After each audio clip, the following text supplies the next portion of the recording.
Praise the lord. మనం ప్రార్థనలో గాని, పాటల్లో గాని యేసుక్రీస్తు అని పిలుస్తుంటాం.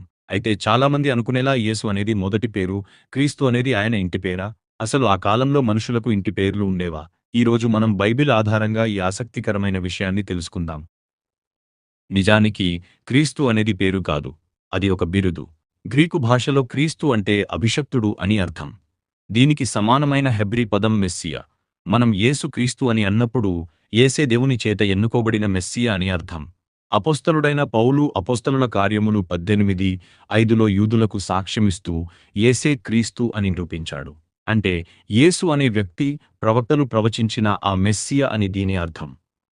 ఆ రోజుల్లో ఇప్పుడు మనకు ఉన్నట్టుగా ఇంటి పేర్లు లేదా సర్నేమ్స్ ఉండేవి కావు. ఒకే పేరు కలిగిన వ్యక్తులు చాలామంది ఉండేవారు. మరి వారిని ఎలా గుర్తుపట్టేవారు? ప్రధానంగా 3 మార్గాలు ఉండేవి. మొదటిది తండ్రి పేరుతో గుర్తించడం. ఉదాహరణకు జెబెదయి కుమారుడైన యాకోబు లేదా తిమయి కుమారుడైన బర్తిమయి. రెండవది వారి ఊరి పేరుతో గుర్తించడం. మన ప్రభువును ఎక్కువగా నజరేయుడైన యేసు అని పిలిచేవారు.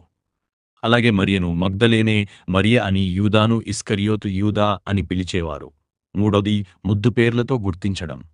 ఉదాహరణకు సీమోనుకు యేసుప్రభువు పేతురు అని పేరు పెట్టారు. కాబట్టి క్రీస్తు అనేది ఆయన ఇంటి పేరు కాదు. అది ఆయన ఈ లోకానికి వచ్చిన ఉద్దేశాన్ని తెలిపే గొప్ప బిరుదు. ఆయనకు ఇంకా చాలా పేర్లు ఉన్నాయి. ఇమ్మానుయేలు, దావీదు కుమారుడు, దేవుని కుమారుడు. పేరు ఏదైనా బైబిల్ చెబుతున్నట్టుగా ఆకాశము క్రింద మనుష్యులలో ఇవ్వబడిన మరి ఏ నామమున మనకు రక్షణ కలగదు. ప్రతి మోకాలు యేసు నామమున వంగవలసిందే. ప్రతి నాలుక యేసుక్రీస్తు ప్రభువు అని ఒప్పుకోవలసిందే.